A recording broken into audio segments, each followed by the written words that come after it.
Welcome, everyone, to another episode of the Plastic Arts Podcast, a show where we break down the video game news of the week. My name is Fonzie. I'm joined by my co-host, indie game dev extraordinaire, and proper hand-washing expert, Gavin Jones. Gavin, how are you? Properly washing my hands. That's good. By the way, I should note, as a story, do we have Reggie's? I do, yep. Okay. That's actually the first one. That's a good one. Mm-hmm. But yeah, I'm good. Did you play anything this weekend? I played, you know what? I actually played the Final Fantasy VII demo. I played it for the first time. As someone coming at it with virgin eyes, because you never played the old No, one, right? no. So with your virgin eyes, what did they see? It's cool. I mean, the first takeaway is the game is goddamn gorgeous. It's kind of nuts how gorgeous it is. Like, it doesn't need to be that beautiful, but it is. But I was playing the demo, and I don't know anything story-wise, and there's a lot of just, like, strangeness to me as an outsider with, like, just and it's a very Japanese thing, but everyone reacts with it like, like every emotion, every turn, when the wind gust hits them, they're always doing that for some reason. I'm like, okay, I get it. But otherwise, yeah, gameplay is cool. I'm doing I know you can toggle apparently between like the more turn-based or the action-y kind of thing. I'm doing the action-y thing. It's fun. It's beautiful. There's times where Cloud is the name of the dude, right? I don't fucking know. Cloud has this armor, and for some reason there's like little bolts popping out of it, and the texture on the bolts is insane. And it's like, that's just a little minor aspect to his costume. Right. It's like, what are they doing? And his hair is but crazy. that's the thing. You're going to be staring at this guy for like 200 hours. Sure. But like everything looks like that. The intro to the demo, you're on this train, you jump off, and you meet up with these other nerds, and they don't know each other or whatever. And I'm thinking, okay, like we're watching the cutscene, and then you just start playing the game. And it's like, whoa, what? There's no transition. It's the same engine apparently between the trailer and the gameplay. It's nuts. But I had fun. I just didn't know what the fuck was going on, but it still is cool. I can get why. I can't say that. I can't get why people like this. I know they do. It's never been my thing, but I still respect it and know that it's, definitely, it's always been a top game of the, I don't know, game of of lifetime game that people love. I know someone gets stabbed in Final Fantasy VII. That's about it. Sephiroth's a bad guy, but that's all that, and the hair. But it's cool. Yeah. Yeah. Are you still, you don't have a way to play this yet, right? Like, what are you thinking? Is it coming to PC? It might be. I think they haven't announced it yet, but I think there's been stuff throughout the years where it's like pointing in that direction, like some kind of PC port. But I don't think they've actually said that for sure. I think it's, and if it is, then yeah, I may look into upgrading my PC. My coworker just bought a $700 rig for her son. And it's from the same company that I got mine from, and it just trounces on mine. So it's impressive that you can upgrade to next gen now on PC, and it's yeah, that's fair. It's a pretty reasonable price. Do you think you would drop that cash right then and there, or start to incrementally, like, buy your hard drive, buy your case, buy your motherboard? And I mean, it's one of those things where it'd be nice if I finally learned how to build a PC, so I could. I'm sure you can handle it. There's so much stuff online, like you could fucking do it. Mine currently, that's an issue with mine. Is I could in theory upgrade mine, but the motherboard is the issue. Gotcha. Right. So that means you have to kind of from the ground up, change it up. Maybe keep the hard drive, whatever. Do you have an SSD or do you have a standard hard drive? Both. Okay. Cool. Oh, watch out. Well, excuse me. It's pretty common. No, I know. Right. Just I need to jump into PC stuff, but also console's just so easy and it works, and I never have any issues. I would like to note though the game I was playing this weekend. Yes, you should totally look it up. So I wanted to play this after what was that game that we were? I thought you played it too. It was that 2D side-scrolling. Sounds familiar. Now, what was that Xbox one? It was on Xbox. Yeah, you actually completed it, right? Yeah. And we kind of reviewed it. Scourgebringer, right. So Scourgebringer really reminded me of this game called Monolith. From a visual standpoint and kind of the way you progress. I'm going to look up footage of this Monolith game here. Let's play Monolith. Okay, it's almost like not bullet hell is a proper term, but it's a bit of a bullet hell. Is it? Okay. Yeah, you could. I mean, I'd put it a bit bullet helly. This guy's speed running it. But yeah, so when we started playing Scourgebringer, or I started playing Scourgebringer, the graphical style reminded me so darn much of this game, and even though I owned this game, I never played it. So. Let's scrub through and see some footage here. Yeah. This is from Splattercat Gaming, the actual footage here, but Wow. No, it looks really cool. I mean, I've always been a sucker for the pixelated art, and I highly dig this already. What the hell is this like later on? 1v1? What's going on here? If that is, it's pretty dope. But have you were just watching footage, or you started playing some of this? Yeah, I was. What the fuck? I mean, it's a lot more like a Binding of Isaac. Oh, really? Yeah, sort of. Not everything keeps stacking, but I don't know. It's got a very unique gameplay loop. You actually have ammo, and ammo you definitely need to be careful with, because when it runs out, you're back to that starting shitty gun. Oh.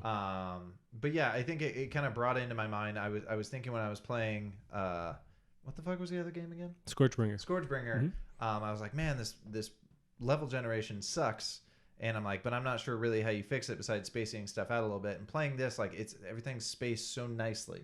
Yeah, I do find it's interesting the use of the actual game area. I haven't seen that. Oh, that like spread. Yeah. They're choosing to use this kind of not using the widescreen format. Like they're using a kind of smaller. And is that just a callback to like an arcade style, or they're using that to their advantage with this smaller space? It could be. I know to a certain degree, and they probably did it for different reasons. But I know with Nuclear Throne, they did that partially. It's a visibility thing. Okay. I know in a talk they actually kind of mathed out why you could see less or why you could see more when you do it like this, or things were more fair. But interesting. Since this screen isn't scrolling. I didn't know you could get weapons in the shop. It's very Zelda-like. Unlocked a lot of stuff apparently. Are you playing this on PC? Yeah, I'm playing it on PC. This would be dope on Switch. I mean, everything's dope on Switch, but this would especially be dope on Switch. But yeah, it's really fucking fun. Nice. And your weapons get, it just generates these cool random guns. So that's why I haven't seen the one that he's using right now. Does it procedurally generate? Because that's the hot shit. Everyone's doing that with their games. Do the levels do that? The levels are procedurally generated. Gotcha. So, yeah, no, it's fucking cool, dude. And it's been out for a while. I see. A hot minute. I just finally got around to playing it. Doesn't think there's so much out there. It's hard to. Right. But that's very dope. I definitely want to play this. Yeah. I'm hoping by now it's like on PS4 or on Switch as well. But I could see it being on Switch. I'm imagining my laptop could handle this possibly. Oh, yeah. Okay. Cool. Your toaster could handle it. Well, I don't know, man. There's a lot. These games always seem to be simple, but then like behind the scenes, it's like there's a lot going on. Right. Hardware-wise. I mean, there's definitely a lot of projectiles, but it's like that shit can handle it. It's fine. Gotcha. Yeah. Cool. Yeah. You've been playing that? Playing that and some Nuclear Throne. Nice. For whatever reason. Nice. Sweet, Gavin. What else? Anything crazy going on your weekend? We did hang out and watch some UFC. Yeah. One cool match and one that wasn't very interesting. I don't know. We got to see Monkey Man. Just climb up on the guy's back and like a backpack and just hang on. Yeah. Get a spot for a water bottle and fucking headphones. What a terrible position to be in. Just you're stuck with a guy on your back for. Is that like a third fight? I think of the night we watched. I think so. And then there was the Joanna Young Jacek and I forget the other chick from China, and that was just the. I didn't realize how special that fight was. Like we watched it, it was insane. And then going on Twitter and seeing all these different MMA analysts going like, "Hey, this is the fucking fight, one of the fights of the century as far as women MMA fights." Like throwing that out, like this might be one of the best fights ever. Right. And it was nuts. And it was just like they tied like more than 600 strikes thrown back and forth. Like it was insane. And they're landing. Like, they're landing 100%. And it's 5 rounds. And then once you got her entire dome, relocated, like just fucking. Eyes moved over here, nose over there, like it's nuts. But yeah, it was an incredible fight to watch. I'd be curious to know, like, what did you say, 600 strikes? Yeah, more than for the whole thing. Like, how many were thrown for the rest of the matches combined? For that final fight, I mean, no, for the whole night. Combine all the matches. Did they top that fight? I wouldn't doubt that theirs was the most active fight for sure. Right. Like I would not doubt that at all. It was kind of like, honestly, I think the best way I can describe it is it was kind of like watching two superheroes go at it. Sure. They just won't go down. There's that God of War intro level where you're fighting that dude for the first time, whatever his name is, in the remake, in the new one. And it's just, it's like a superhero fight where they're just like, buildings are crumbling from their punches. It was like that in a ring. Yeah, it was pretty nuts. Oh, it was nuts. You never know what you're going to get with their pay-per-views. But nice, Gavin. Well, we played some games and some stuff happened over the week and also today. Some big news dropped today. I guess our first one here if we jump in order like I told myself I was going to do. First one is from it's Reggie Fils-Aime. He's appeared back out of the woods. He's running GameStop. So he's on the board of GameStop. I like to say he's running it, and that's what I've told myself as well. But yeah, no, some of the details here are from Jeff Grubb at VentureBeat. Nintendo of America's former president and taker of names is joining GameStop's board of directors. The huge gaming retail company announced today that Reggie Fils-Aime is joining its board to help turn the company around. Joining Fils-Aime on the board is Bill Simon, J.K. Samancic. Simon has worked 30 years in various executive roles in the retail industry. Samancic, that's a tough name, is the president and chief executive of PetSmart. The gaming industry, here's a quote from Reggie. The gaming industry needs a healthy and vibrant GameStop, Fils-Aime writes on Twitter. I look forward to being a part of GameStop's corporate board and helping to make this happen. GameStop sees this as a chance to bring in fresh ideas. What do you think about this, Gavin? I think it's free money. Yeah, it's like, hey, why not? It's the ship is already. I mean, I'm sure he doesn't see it as that, but as a pessimist, the ship is already sinking. You make some money, put him more in debt, and then you take off. I'm sure that's not at all what he's looking at. But from an outside, we're not, when it eventually goes under, we're not gonna blame Reggie. No, he tried to help, and although if you're gonna try and get at least people that are well known, he's like a well known figure. He was with Nintendo for so long. He was a great public figure at Nintendo, and I'm sure making huge decisions behind the scenes. That's a great guy to have on your board to like help you figure out what's going on. Yeah. It might be too little too late, but it's so strange because GameStop, besides I've been told, that's the thing I keep seeing in comment section is like GameStop just treated their customers like garbage, which I didn't know about because I stopped going when I was 15. That's the thing. I'm all digital at this point and just living in the future, and I have no reason. Sometimes I'll jump in to check it out every once in a while, and it's always not depressing, it's just annoying. There's always a kid crying in the corner, somebody trying to trade in all these games and upset that they're going to get dog shit for it, but that's of course what's going to happen. And eventually sometimes you find a good deal, but it's like there's always better deals online. I don't know, it's tough. I'm hoping that because they made it public that they want to change like the style of how GameStop is arranged. It's more of like a hangout. They have the tournaments there. They're trying to anyways. TVs, you can play, you can hang out, play Magic the Gathering kind of thing.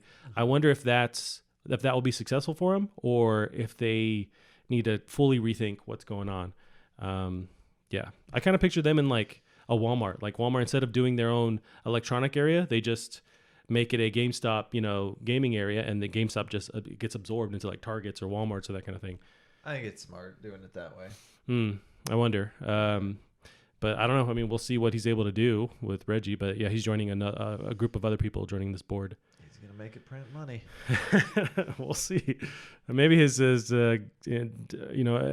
decision to actually figure out how to change things is just sell Switches, I guess. Right. Just sell a bunch of Switches. I'd be curious to know like how often this board meets, because I know like he retired so he could spend more time with his family. That's true. So they might be pissed. Sort of a weird. I don't know. It probably doesn't meet that often, I'm guessing. Yeah, or online, over whatever, Skype or something. I'm not sure, but Skype. Whatever the kids are using. What year is it? On AOL Instant Messenger, they meet up and they. I'm hoping that maybe this is just a public kind of thing for GameStop to show that they've got this high profile figure to help them turn the ship around. But I'm hoping that they are really trying to save it. But I don't even know what you would save or what it'd turn into to stay alive. And that's the thing too. Like bringing in a high profile figure doesn't necessarily, like Justin Timberlake bought majority stock in Facebook. Facebook. No, was it MySpace? Yeah. Like right. Didn't turn that ship around. No. He made it look better though. I remember when he gave was he in there coding himself and like we're working stuff? He was trying to turn it into more of like a thing where you could discover music, which is what I used it for in the first place. Yeah, no, we found bands that way for sure, and it was just. It was another thing where it's too little too late, where that's a cool idea, but everyone's moving to a different platform, and it's hard to rebrand stuff. And yeah, we'll see what happens with that. Shitty, shiny, over the top HTML. Yeah, with the stuff falling down, the letters falling down, and it was always just how to like break your computer. Oh my God. But yeah, so we'll see what happens with GameStop there. Gavin, another huge thing to pick apart here is Call of Duty Warzone Battle Royale officially announced. So this was this morning. We'll watch a trailer, kind of get into the nitty gritty. Matt Kim at IGN breaks it down. So the Call of Duty Modern Warfare Battle Royale mode, officially called Call of Duty Warzone, is real, and it's coming to PS4, Xbox One, PC for free on March 10th, which is tomorrow. It's crazy. So Warzone will officially include 2 modes, Plunder and 150-player Battle Royale mode, all set in one large map. In Warzone, 150 players will drop into Verdansk, where they can loot, weapon, and gear and fight to be the last team standing. Once eliminated, players will be transported to the Gulag. I really like this feature. The Gulag, have you seen footage of it? No, and apparently there is, right? So fucking grim. Nice. Are people like physically watching you in the Gulag? That's how I described it in like leaks months earlier. Yeah. You're like cheering them on and seeing this like one. Okay, that's you can dope. throw rocks. What? Are you serious? That'd be awesome. Want to throw banana peels? Yeah. So the Gulag, where they can fight other eliminated players for a chance to revive in a 1v1 winner-takes-all gunfight. This is alongside the various cash items that can revive players if necessary. So, the cash thing is to me the most interesting. I don't play a lot of these games anymore, but I don't know that I've seen personally a battle royale where you can just buy up. Well, I guess the cycle kind of has that. Okay. But yeah, this seems very interesting for a mainstream battle royale game. I think buying a care package that fully kits you is very cool concept. Being able to, make it harder to revive somebody. Like in Apex Legends, it was... Yeah, but you have those stations, but is it the same? I'm familiar with Fortnite where you have a card that drops and you have to take it to a certain place to actually bring that player back to life. Right. And is that the same thing in Apex, right? Because they just copy that. Same thing in Apex. I see. But yeah, it looks... Let's check out this trailer. So they dropped a trailer. I still don't fully understand Plunder. Yeah, so before we... You didn't copy the whole thing. Oh, well... Whoops. So the second mode is the one called Plunder. Warzone is called Plunder. A new large-scale mode where teams race to collect as much cash as possible. They can do this by raiding supply boxes, eliminating opponents, completing contracts, or controlling cash deposit locations. Unlike Battle Royale, Plunder will have unlimited respawns with your loadouts, kill streaks, and more. Okay, so almost like a different mode like in traditional Call of Duty. Very different. Like, what if we combined a Battle Royale with a traditional... Battle Royale? Free-for-all. I'm just going to Google it again. The other thing that's kind of mind-blowing is they said, like, there's like 150 points of interest on this map. Like, oh, interesting. That's a lot. So not just like a redone version of, because I think they're scrapping the Black Ops 4 map, right? Which is kind of too bad because this gameplay looks a lot different than that. That was very futuristic back in Black Ops 4. Sure. Yeah. So I don't know. It was cool having that, having that high adrenaline. You got some Hello Cool J. Free to play for everyone. Yeah, and it's also multi-platform, so like everyone's playing together, which is insane. I don't know about PC, but yeah. Yep, they're in there. Wow, okay. I mean, I'm sure they're probably going to have, like, for the most part, keeping PC and, like, if you're not already playing in a match with PC and... Oh, sure. Oh, God. Like, I blew up with the blades. Then it's probably not going to match you with PC and console, but... Now, it's 150 players, too, which is pretty bonkers. Right. And that's sort of the concern I've heard is, like, how's that going to affect lag? Because it could. I mean, the fact... I still don't know how we can pull off these games with 100 people in one map. Like, I wonder if the benefit is, behind the hood, spreading everyone out. So you don't have to... Okay. Absolutely. 1,000%. That city looks fucking huge. They had the, like, dude... He had the skin from... the guy from Black Panther. Remember him? The bumpy skin from that dude? Oh, I didn't From the villain? Yeah, okay. I forget what that's called. Yeah, it was Killmonger. There's a lot going on. Right. That's kind of... Dr. Disrespect is in that? Yeah, that is what he looks like. Which would be appropriate since, he used to work on Call of Duty. I forget he actually did stuff. Yeah, I think he was the level designer. I want to say that made Nuketown, but I could be wrong on that. Wow. Yeah, that looks gorgeous. Yeah. I'm sure it's fun. I'm sure it is. It's like, how can they really go wrong? You use a copy and paste Call of Duty, gameplay. Yeah. As long as this doesn't just fall apart, like, and actually runs, I'm assuming that it will. Right. And you can't go wrong. And it's free to jump in, free to play for everyone. It comes out tomorrow, so that's a real stress test, I guess, to get everyone in there playing it. But you mentioned there's footage that exists out there. Outlets are playing it already. Yeah. And it's, the other thing that's smart about it, like, we kind of talked about this a little bit before the podcast, but... all your progress is saved over and transfers to Call of Duty Modern Warfare, whatever the current one is. Oh, sure, yeah. So it's just Modern Warfare, yeah. Yeah, so it's basically a free advertisement for that, and you get all the stuff.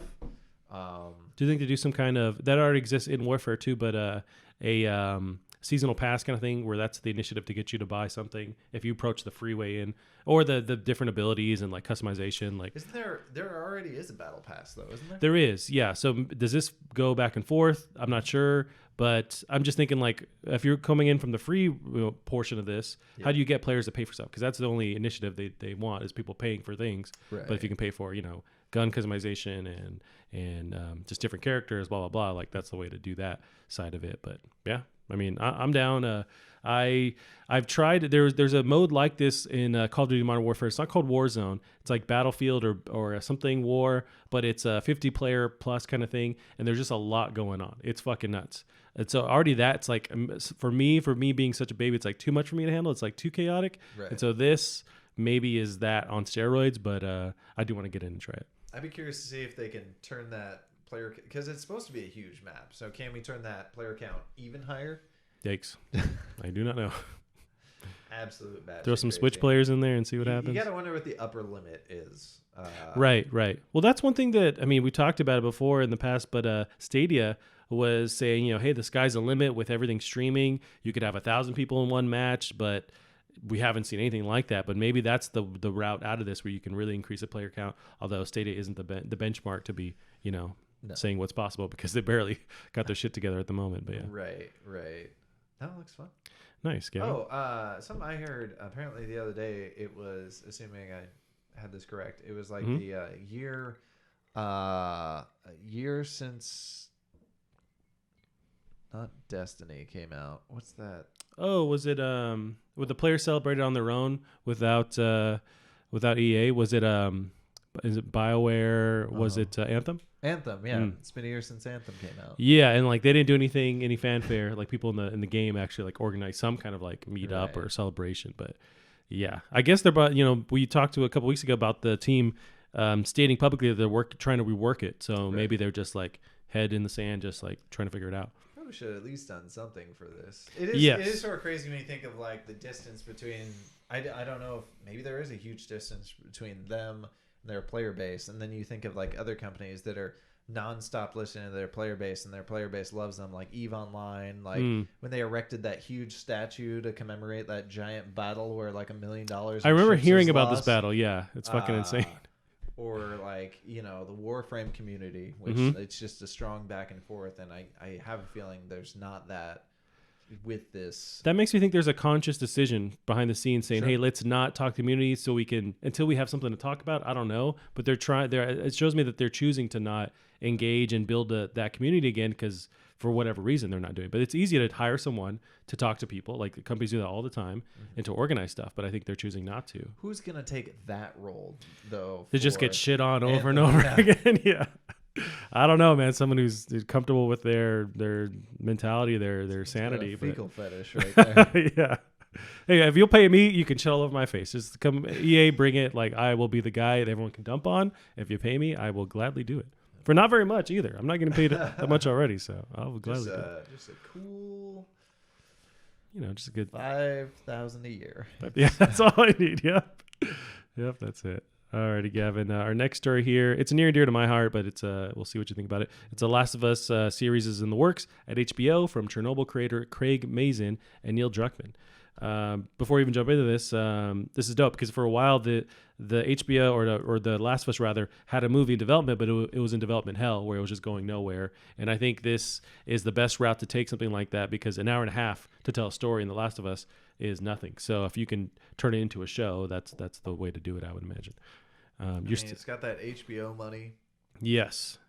Now it's from the Chernobyl creator. Did you watch Chernobyl on HBO? I hear it's really good. But oh man, it was so fucking good. Like it was really, it's heavy stuff for sure. Obviously, it's dealing with the Chernobyl nuclear reactor meltdown, but it was the way they told the story and like the political corruption and the people they were like sacrificing themselves and trying to just live life and didn't know what was going on. And it's so good, man, so good. And it's such heavy graphic stuff that it's perfect for this creator to be involved with something like The Last of Us because it's also heavy. Do you think this being like a real life show, like do you think could be too heavy? Could be too grim?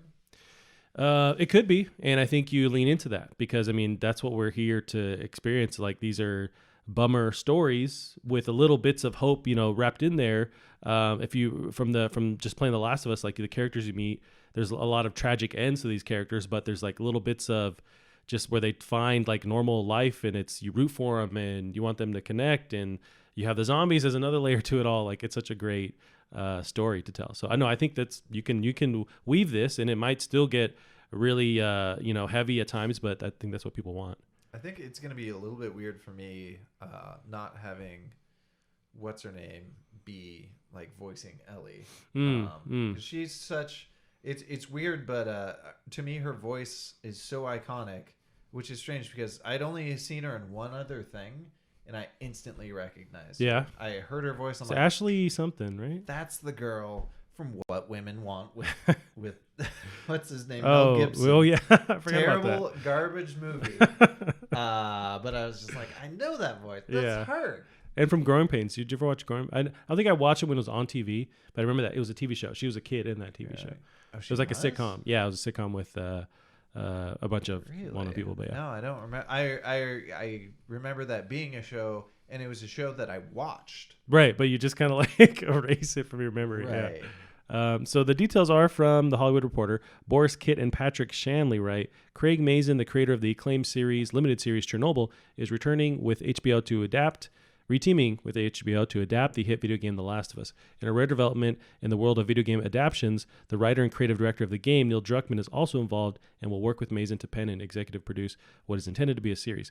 Game director Neil Druckmann tweets this about the character Sunday night. So once this stuff hit the news, the internet, on, I want to say Friday, there's a lot of speculation. Okay, where do they take this story? What do they do? Do they adapt it one for one like the game? Is it alternate characters? So after a couple of days, Neil Druckmann tweets, and now you have Ellie, Riley, Tess, Marlena, Maria, ... and a few others. So what he's referencing is this tweet that HBO put out because it's National Women's Day on Sunday, International Women's Day. And so he's adding to their list of HBO characters with the characters from The Last of Us.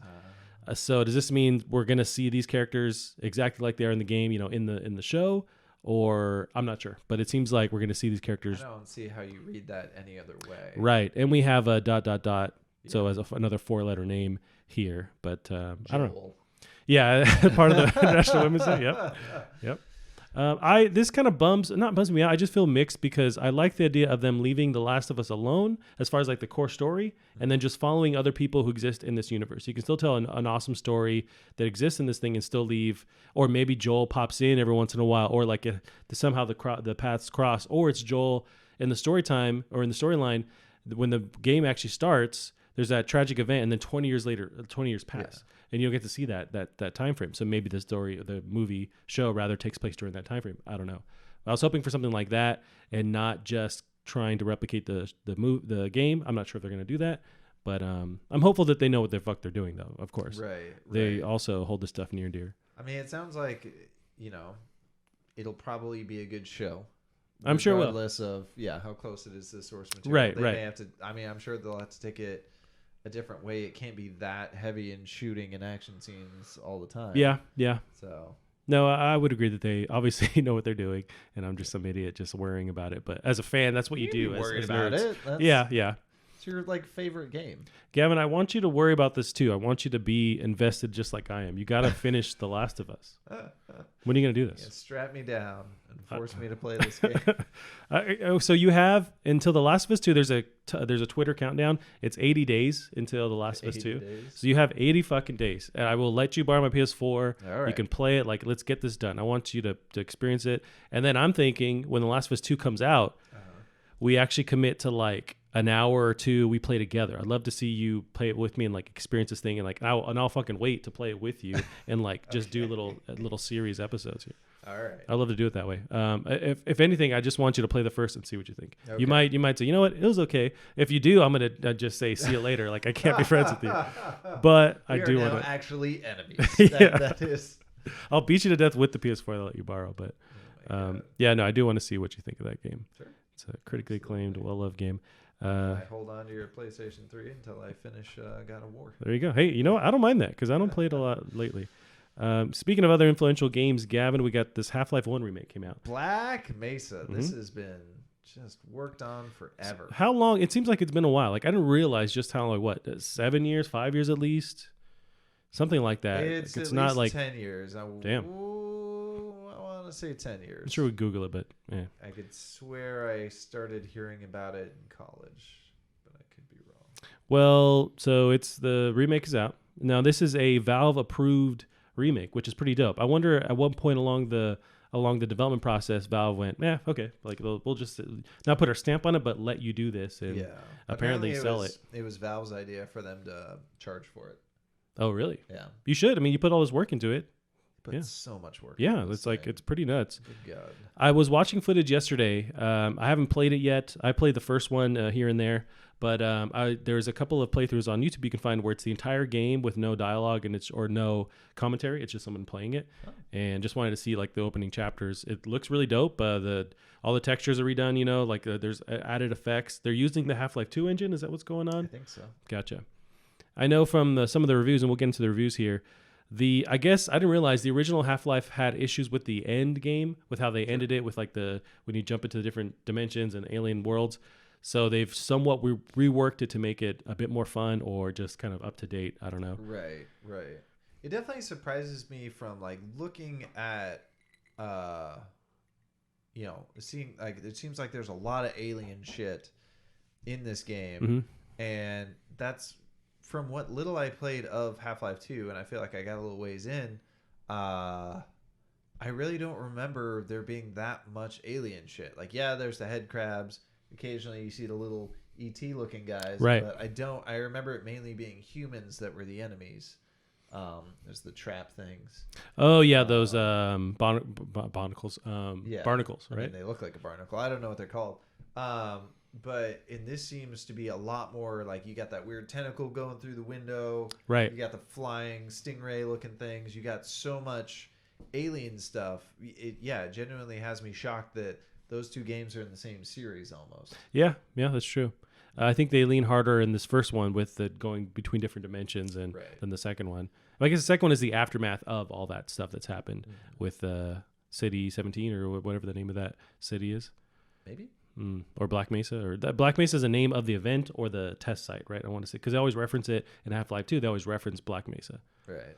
But anyways, on PC Gamer they give it. It seems like it's been really good reviews across the board. PC Gamer gives an 84, writing a quality remake that broadens the scope of the original and massively improves the final chapters. Let's see. Also, this was Destructoid. I didn't write that. Destructoid given an 80. It's a brilliant tribute to one of the greatest video games ever made, and it's also a good game in its own right. I do want to. Do you have any interest in playing this? What do you think? You know, I might. I think it's just. Isn't it a long game? Is the thing? I think I don't know that I have the time. I feel like it's a good 7 hours at least. Was it that? Yeah, I feel like 7 hours would be short for the time. Yeah, I'm talking my ass. I don't know. Gears of War, like I feel like Gears of War revolutionized games and made it so you could just beat them in 8 hours. You know what? I honestly don't mind. No, I kind of prefer that more and more now. The walkthrough I'm watching online on YouTube is 4 hours.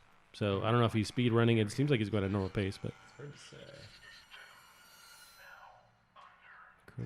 Collective. Now here's the crazy thing. Like, what do these people work on now? I don't know. Maybe Valve kind of outsources or like hires them to do something because they have a love for Half-Life and they've proved it here and the ability to get it done. Yikes. They know how to use their wonky. That's a weird butthole dog. Yeah, they're definitely gonna understand the engine for sure right after this. God, this just looks gorgeous. I can't believe this fan game. It seems impossible, but do you think they could do a console port of this rather? I would love to play Half-Life and just actually sit down and play it. I don't think I'll actually play this on PC. Well, first of all, I don't have a PC that could actually run this. I do like sort of like the first person view, like how kind of old school the way the gun is held. Oh, sure. It's a lot more rigid. You don't really aim down sights at all, do you? It's always like by your side. Yeah, you don't. Yeah, this stuff especially looks really cool. The interdimensional stuff. Yeah, absolutely gorgeous. And it's one of those things too where it kind of makes me want to do like I'm doing in Final Fantasy VII, where I want to beat the original first and then go back up and play it. But I have a feeling that in this case would do nothing for me that I should just play this and this should be the way to experience it. Mm. I mean, it sounds like they just cut out the shortcomings. Yeah, I would agree. God, that's fucking pretty. Yes. And it's pretty too because of the art style. Like, absolutely, like, is this technically the most impressive game out there? No. But the art style is there. They just made it beautiful. Yep.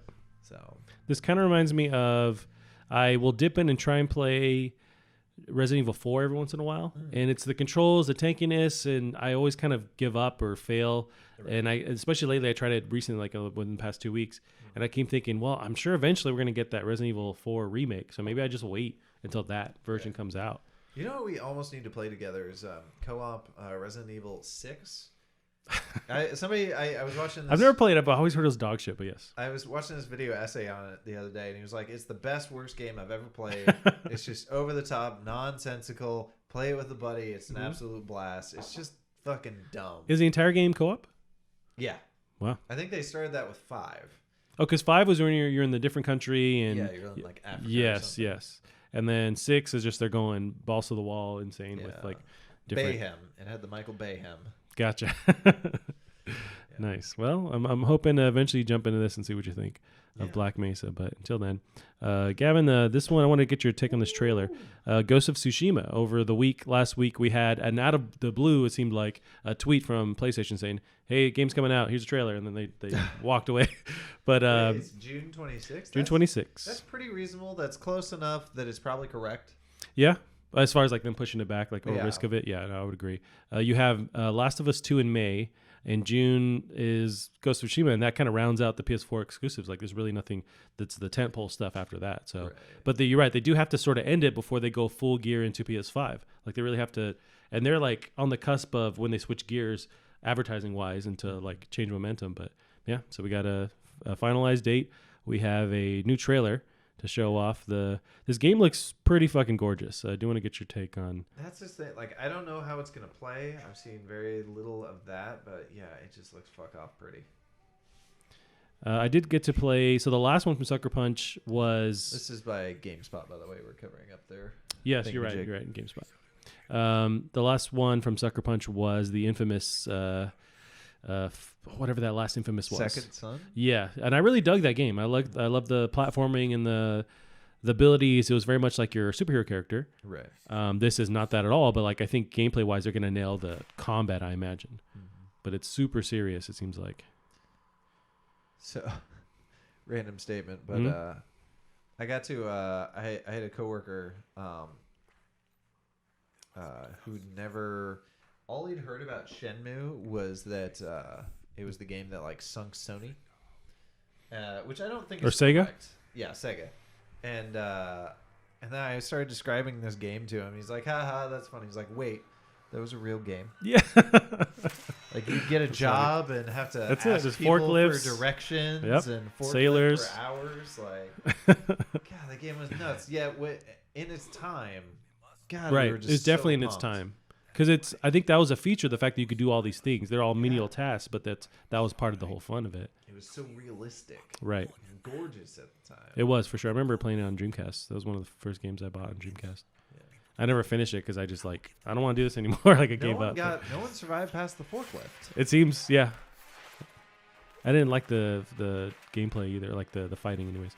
This almost reminds me, like maybe it was the art style in that section, but it kind of reminded me of Batman. Yeah, no, you're fucking feudal Japanese Batman in here. Yeah, which is fine. Yeah, it's pretty dope. Also, let's get the Japanese Batman game. Oh, right, the anime thing. I never watched it, but I remember trailers from it. I wonder if it was good. I'm sure it was. Yeah. I think there was fair reviews on it. God, that sword looks great. Yeah. Yeah, the cinematics are super beautiful. You get that NBA 2K sweat. It worries me that we've seen so little gameplay. I feel you. Yeah, it's a lot of this open world stuff. The engine looks nuts. The environment looks nuts. But yeah, how are you actually playing? They do kind of end the trailer with some of that, but. So one-on-one samurai showdowns. I'm not sure how that's going to play, but that sounds really cool. You get the Batman stealth. That's dope. Like, that's the thing. If this came out and it turns out it's just Batman, I will not be mad. No. Not for a second. No. Which would be appropriate with that name, Ghosts of Tsushima. Right, and I'm not sure exactly what that. Yeah, I'm not sure what it references because you fight the Mongols in the game, like so that's a big deal. But I don't know what the name references. Location? It's possible. Yeah, it's very possible. I don't know. Yeah. Gavin, another beautiful one. I just want to break down some of the trailer. I was watching. There's this streamer called Maximilian Dude, and I was watching his wife play this, and God, it's just so stupid pretty. Like this is one where you can definitely tell, like as pretty as it looks in footage, when you actually get it on your rig running at full resolution, it's gonna look just impossibly pretty. So it's Ori Will of the Wisps, and it's coming out March 11th. This footage from GameSpot, capture on PC. It looks insanely fucking gorgeous, and I wish I mean, I can still do it. I need to go back and play the last one because that one was also critically acclaimed. People loved it, and I just for some reason it never really called out to me. But I know people love it. I mean, it's a long game, so that's the thing. It's a big commitment. I'm sure this one's going to be a long game as well. I guess the big difference with this is now you have weapons. I guess. Oh, okay. So, well, already, I mean, it's gorgeous. I love the platforming. It reminds me a lot. It's not the same at all, but they're kind of taking the baton from Rayman and just like running with it. I feel like it's a little bit of that with the bringing this back. I would agree. I think it's just the dynamic, gorgeous environments that sort of wobble around. But yeah, I mean, it looks like a goddamn Disney cartoon. Yeah, it's like a Pixar. Yep. Ah, so pretty. So the way that bridge bends there, that's so cool. And this is an Xbox. It's one of their. I'm blanking on the name. Game Pass. Yeah, it's one of the Game Pass games. So this is free whenever I need to download it. But what a deal! Right. There's other Game Pass stuff I need to force you to download. By the way. Well, I mean, I'll download it for sure because. Well, I play it. I'm not sure yet, but I will definitely download it. So that comes out very soon, March 11th. So I can't wait to try that out. Let's see, Gavin, to round out. I'll stop that video there. There's some games you wanted to check out, and there's some footage I wanted to show you. One of them here, I'm not sure if you've seen this yet. It's from Kotaku. Play Super Bernie World, Bop Maga Goomba. So this is from Kotaku. Yeah, I just saw this this morning. So Kotaku's Luke Plunkett has the article here, and it looks like a Super Mario mod where you're Bernie Sanders and you're jumping on MAGA hat Goombas, and there's a trailer apparently. Oh my god! So I want to see this trailer. And does he keep saying the 1% of the 1% of the 1% all the time? All the coins get redistributed at the end. Yes. Yep. It's okay. These turtles have free health care. Yeah. You got a flower? He's throwing flowers. I guess he can't throw like a dangerous object or something. I don't know. Or he throws love or to something. It possibly is. So who are the turtles though? Who are the? It's McConnell. Oh, you're right. Wow, that's actually pretty fucking awesome. And is that Trump or just that's like big Wall Street guy, generic white guy? I don't. I think it's generic white guy. This is cute. It's definitely not a for sure. It's not a mod. Okay. The graphics are too pretty. And it's got what's it called, like subpixels or whatever. Oh. Of course. There you go. You got the big cheese Trump himself at the end. I want to know how fun this is to play on Steam. It's not available free on Steam or playing on your browser in This reminds me. Like it blows my mind. Like I don't understand fair use and how people can get away with some of this stuff. So this is like Bernie Sanders. It's on Steam. There's a game on Steam. I think it's free about like building rockets, and it's called like who's the guy that owns Tesla? Oh, Elon Musk? Yeah, it's called like What Now, Elon Musk. What? And so you're just building How it? is this legal? Yeah, I guess there is a fair use kind of window that you could use. Or there was another one. I don't find the actual article, but it was a rip-off or remake of Death Stranding, and you can stack stuff and you can do that kind of thing. But it was also on either Steam or itch.io, something like that. Yeah. But apparently there's room for these kind of things. Apparently. Yeah. So the next one here is Inertial Drift. This is the PS4 announcement trailer. The thing I worry about with this name, the name is admittedly hard to get. It's hard for me to remember, and then I imagine telling people at a convention that's going to pop right out of their head. So the big feature in this one is you're drifting with the sticks, right? Like you're controlling the sticks. Okay, at least it shows you on screen there. Yeah. That's pretty.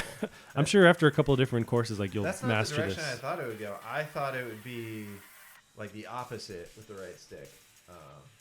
Interesting. I figured you press right, your tail goes out to the right. And now it's opposite. I wonder if they'll let you flip it. I bet they will. Yeah, with the control scheme. I wonder. I've never drifted in real life. So, are you using the emergency brake, or are you just? What are you doing to really drift in real life? You don't have to. Emergency brake you can use in certain situations. You can downshift to drift, or just take a corner way too hard. Like so.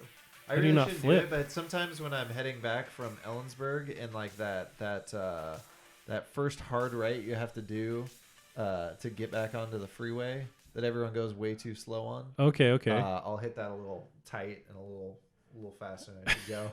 And you don't die? You just you end up drifting? Just a little bit, yeah. Okay. So downshifting, you can use the e-brake. I feel like that's just either way. It's just eating away at your brakes or like fucking up your tires. I feel like you can't do that. It's fucking up your tires. Your brakes are your e-brake might get a little messed up, but it's terrible for your tires. I'm sure it probably messes up your suspension. I'm sure it messes up your alignment. Yeah. Good luck taking it back to. It can't be good for you. No.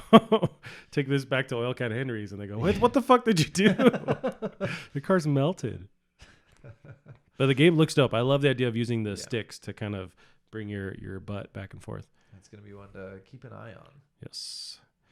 Gavin, you love the Worms franchise here, and we have a new game from the Worms. Well, I wouldn't say love. Like I think it's a cool franchise. It's classic. It's been fun, and if we watch the trailer, it looks like they may be going back to 3D, which I remember around the GameCube era, they were able to successfully make a 3D Worms game. That being said, it wasn't very fun. Gotcha. But you're moving around in 3D. It's not like 2.5D or whatever where it's right. It was 3D, fully destructible 3D environments on the GameCube of all things, and it really would destroy. There were no particles to go with it. Yeah. It didn't destroy realistically. It just essentially created a void where previously there was. So this is, what this is familiar. Yeah, I was kind of drawing a blank on the Worms games. This has been around since we were little kids. Yes, I just never played them very much, but I always knew and you can destroy somewhat of the level a little bit. You can destroy the whole level. Oh, really? You That's can take dope. it down to the last pixel. Jeez, I didn't know that. And they're super fun games. And you can take them seriously if you're really good with your physics. Aiming properly, because it's all got gravity. Gravity is a huge thing, and trying to pull off these weird trick shots so you can take them out, but they can't take you out. And this is what the characters look like when they did the 3D one. So they might be going 3D again. And if they do, I hope they can pull it off, because that'd be amazing. But it's pretty cool though. We'll see how that goes. So they just teased at 2020. So we'll see. You're hearing an announcement here pretty soon. There's one. Let's see. Is that the end of the stuff that I brought That's up? That's the end of the stuff that I have for you. Unless I can buy some time. One. So I don't know if you're gonna remember this or if you ever knew about this. But there's a game it's coming out soon on Steam. It's called Madness. Project Nexus is taking us back to the early 2000s. Okay. Because back on Newgrounds, did you ever do Newgrounds back? No, I know it's a site, but I really never messed around there. So that was some early ass internet shit. People just making tons of Flash games and Flash movies. And Madness was Crinkles was the creator. He had this series called Madness, and it was just ridiculously violent. Chugged down my computer. Yeah. There'd be so many bodies on the screen. It had this kind of art style, but it was 2D and poopy.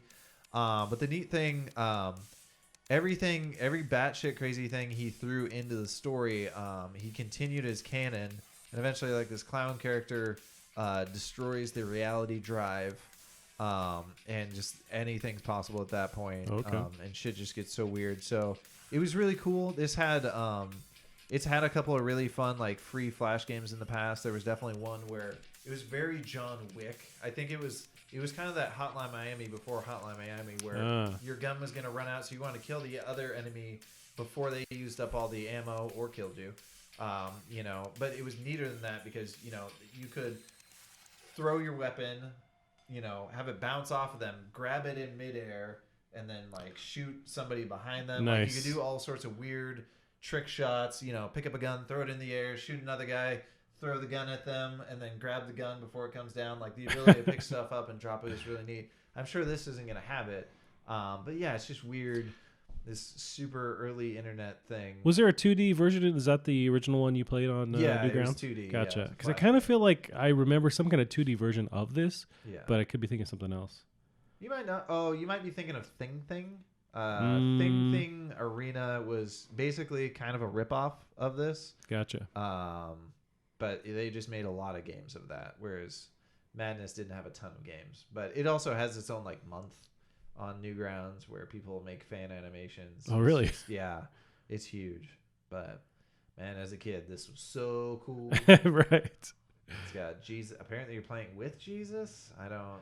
Because Jesus was a character. Okay. In his issue, like he was always the final boss, and if I remember correctly, he usually kills you or killed the main character at the end. And if he did die, he'd come back because he's Jesus. Right. Yeah, standard. Interesting. Yeah. It's a very middle school thing to be like, you know what, we should have Jesus and he's badass. Exactly. Like, this is such a product of its time. Yeah, but that's awesome though. I love it. So it's just kind of a reboot, or you know, is it the same team? Do you know of, or like just taking the mantle and?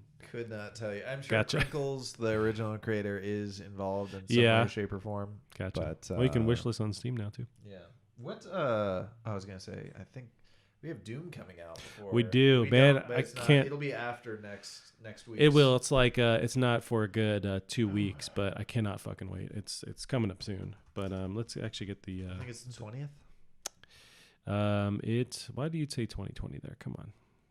On Wikipedia. So yeah, March 20th. So 10 days, 11 days. I cannot fucking wait. I'm gonna wait for me. At least me being a console. Yeah, you know what? That one's good. It's a good benchmark test. Like I want to see how Stadia runs on it. If it doesn't, that's another huge blow for Stadia. Like, come on, man. Because they kind of came out of the gate saying, "Hey, Stadia is gonna work with Doom. Like it's gonna run on Doom, right. Doom Eternal, anyways." So if it doesn't perform, it's not good. Yeah, but here's the thing. I remember id Software, I believe it was them, saying that they were going to help develop tools or help other people develop tools to make their games run better on these cloud platforms. So it's kind of on them as well if they're saying they can do this. Yeah, if it ends up not working, they're like, well, you know what? It actually isn't possible or not as great as keeping up with this kind of gameplay, fast-paced gameplay. Yeah, I'm super stoked for this. Yes. Yeah, it should be fun. Does it say Switch on there? Yeah, it's apparently the Switch is one in day and date with the actual full release. So it's. I mean, I think we talked about it in the past where it's like whatever team they're working with that does the Switch ports, they're really like they fully fucking know what to do now, and so they're optimizing everything and they're just speedy at it. So something I thought was kind of cool in an interview I was watching with these guys is they really something I'm always bad at is using the super weapons. And they did kind of, like, it was funny with the interview. It was like, they were basically saying, like, you know, we're going to throw a ton of enemies at you. So we're going to try and make you use your super weapon. So if you're getting overwhelmed, throw out the BFG and fire it off above the crowd and it'll take out a good chunk of them. But there are enemies that are weak to it. I think it's cool that there are enemies that have weaknesses. I always never liked using it because I would always like just hoard it and wait till when I need to use it. But then you realize like you'll fight people or enemies where it's like it doesn't do enough damage. They keep upping the ante. But I need to fully play that original one again because I always get like a third or halfway and I end up stopping for whatever reason. But that's a lot of people with that one, and I'm not sure. I think it kind of just does become the same old thing after a while. But those boss battles at the end, like I remember having to reduce the difficulty when you fight one of the big like cyber demon looking dudes. Man, he just kicked my ass so much, and I brought it all the way down the lowest difficulty just so I could beat him, and I brought it back up after that. But I think just like one more notch because I could not handle it. But I think we've talked about this one if we ever showed on the show. Yeah, I watched a bit of someone playing it once on. That's dope. I want to play with you and see. I haven't actually played it, but this is a Haunted PS1 demo disc. I think we've talked about this before on the podcast. I don't think we have. I would have made a little video on its own. We have. Really? I thought I just showed you it. That's fine. We can talk about it again. Okay, but I gotta get. I love that they did the old school resolution on that video. Well, let's check it out. So then the demo itself is going to be free on itch.io if it isn't already. Yeah, but, I think it is. Okay. And I'm a really big fan of, there's a lot of devs doing this where it's games in this PS1 style. Right. And I didn't realize how much I want games to look like this now. But especially with the horror aspect to it too. Yeah. I think the thing that bothered me this watching one too. someone play it was movement in a lot of these games is just so incredibly slow. I see. So that was a little bit hard for me. I would be curious to know what kind of restrictions they put on the developers in this, because to a large degree, a lot of these look visually, I don't know, cohesive almost. Oh, okay. Maybe it just is. Yeah. Are they each developing their own tools to make it look like this, or they're using? They probably share some of them. I'm sure, but yeah, this one doesn't. Can you do this in Game Maker, or you have to be in Unity, or what do you think? Well, you could in theory do it in Game Maker. Don't. Gotcha. It's not. This one's more like PS2, but yeah. Oh God. You could. It'd be best to either do this in Unity, which I'm pretty sure it is, and you could in theory do it in Unreal. Gotcha. It's nothing stopping you. Yeah, I'm not sure how many games we've already seen, but they all have this like horror aspect to it, or this kind of Doom-esque, Serious Sam kind of style. But that's fun. Yeah, that's really cool. I also feel like you need to grab an old CRT TV and play it in the traditional way with these games. You got to find one that works. Yeah, it's tough. Yeah, it's really tough. I still remember I was so sad when the day in I think it was college when my CRT monitor finally broke. Oh, it was end of an era. Sad day. There's another one in this same style. Oh, that's reminds me of well, not with the boobies, but there was one. There's a game I'm playing recently. It's that where you choose your own kind of destination. I'll find the name later, but yeah, I'm blanking on the name. It's Fahrenheit. I always think of the Fahrenheit, yeah. Yeah, but it's like not the American version of that name, but I only think of Prophecy. There you go. I always remember the UK version of that name and not the American version of the name. Well, to be fair, Indigo Prophecy is kind of a dumb fucking name. A little bit, and that seems maybe that's why I keep forgetting the actual name, right. The title. But that last one reminded me of it. But yeah, Gavin, that's it for us this week. That's all we got here. I'm sure more crazy stuff is going to happen. Yeah. I mean, that's a good hour. Yeah, it was a bit slower of a week. I would say it seemed like most of the exciting stuff kind of happened today. Yeah, for sure. We got a lot of stuff at the end there, but yeah, I think we will end it there. Gavin, I'll let you end it. Where can they find you online? You can find me on Twitter at DrunkDevs. Nice, and you can find us also at Plastic Art Pod on Twitter as well. That's it for us this week. We will see you next week. Bye bye. It's always a terrible recreation of that song. Gotta do it with the mouth guitar.